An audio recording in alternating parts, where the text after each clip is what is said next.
చేసుకోనికి ఇయ్యలే, దాన్ని సద్వినియోగం చేస్తున్నా.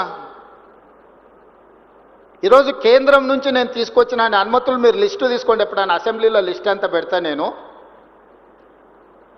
గతంలో పాలకులు కాళేశ్వరం కార్పొరేషన్ పేరు మీద 1 lakh crores ఆల్మోస్ట్ ఖర్చు పెట్టి దాంట్లో ఒక 70,000 కోట్లు మీరు అందరు వ్యాపారంలో ఉన్నారు కాబట్టి మీతో పంచుకుంటున్నా.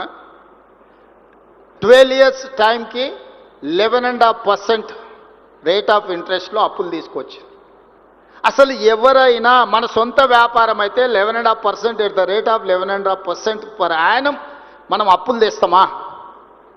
12 సంవత్సరాల పరిమితికి లోబడి 3 సంవత్సరాలు ఆల్రెడీ అయిపోయింది. ఇప్పుడు 9 ఏళ్ళల్లో నేను వచ్చిన 20 నెలల్లో 29,000 కోట్లు నేను అప్పు కట్టిన కాళేశ్వరానికి.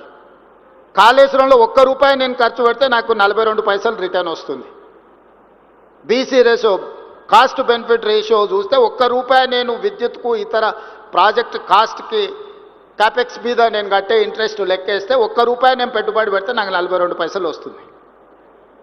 నేను 50 సార్లు పోయి మోడీ గారిని కలిసిన ప్రతిసారి నాకు డెట్ రీస్ట్రక్చర్ కావాలి, నువ్వు దివాలా తీసినోనికి డెట్ రీస్ట్రక్చర్ ఇస్తావు, ఎన్సీఎల్టీ పోయినోనికి డెట్ రీస్ట్రక్చర్ ఇస్తావు, నేను ఆన్ టైం కడతా అంటే నాకు డెట్ రీస్ట్రక్చర్ ఎందుకు అని ప్రధానమంత్రి గారితో 10 సార్లు మాట్లాడి మన 26,000 కోట్ల రూపాయలని 35 సంవత్సరాలకు రీస్ట్రక్చర్ చేయించి 7.5% రేట్ ఆఫ్ ఇంట్రెస్ట్కు నేను ఢిల్లీ నుంచి సాధించి వచ్చిన. This is what my capability.